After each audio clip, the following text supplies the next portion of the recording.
Hello everybody, welcome back to our channel and thanks for tuning in. There's a lot happening in the markets right now. The crazy volatility that we are seeing is not just about the new variant, but what's happening is also a loss of confidence in the Federal Reserve and main central banks. For a very long time, the Fed was saying that they wanted inflation at 2%, that inflation was good for the economy.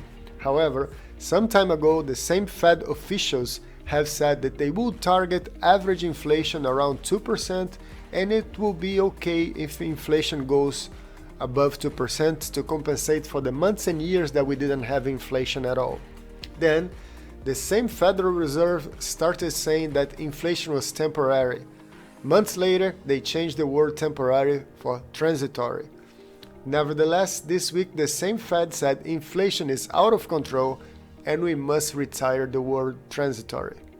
Well, decades ago, pretty much all products consumed by Americans were made in the US. However, cheaper labor was found in Mexico and many companies started crossing the border to have less cost of production. Also, General Motor cars, Ford cars were manufactured in Brazil and so on. But then, much cheaper labor was found in China.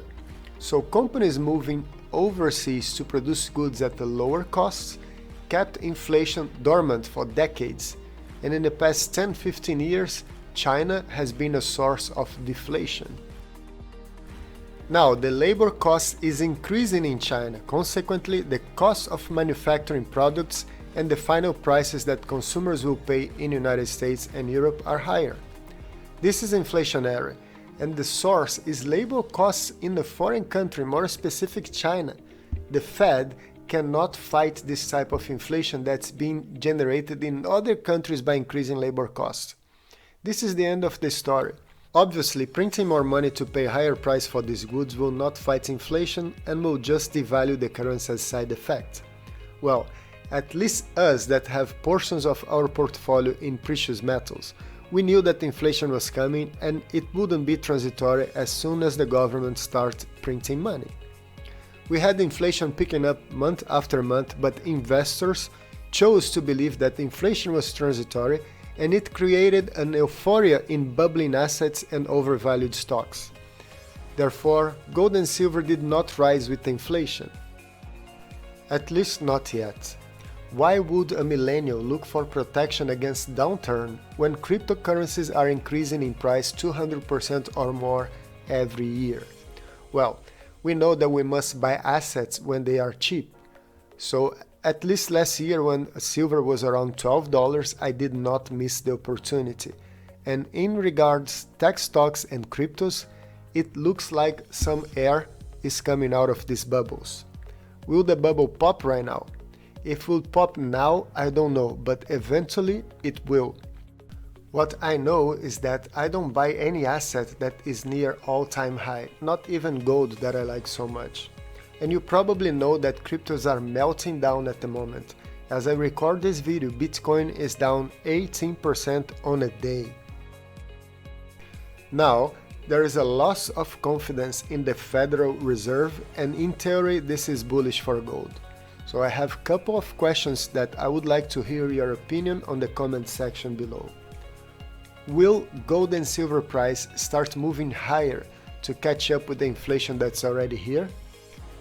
Now, if the Federal Reserve raises rates, let's say to 2 or 3%, and inflation is already around 6%, the real rate will be negative, which is in fact good for gold.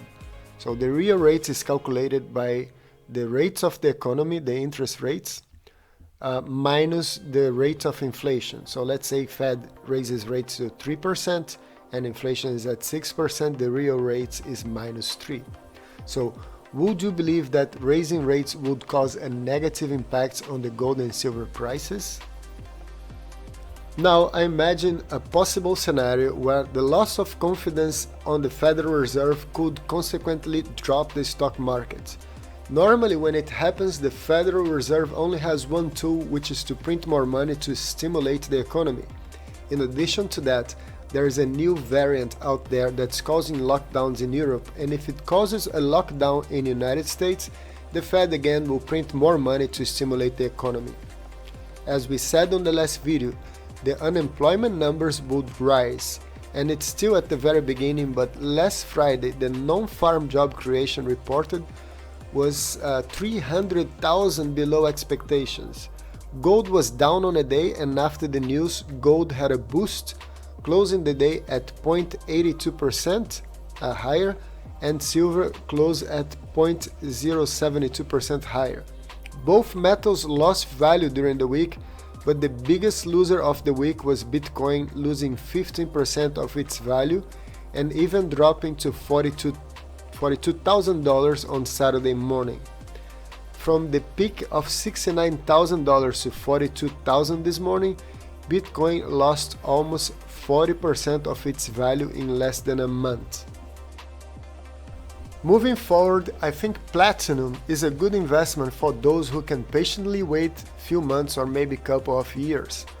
Platinum is 8 times more rare than gold, and platinum was always the double of the price of gold, and for this reason we have platinum membership cards being higher tier than gold membership cards. Platinum below $900 is a bargain. I remember buying platinum last year around $650 an ounce. However, I bought an ETF as physical platinum has higher taxes and premium.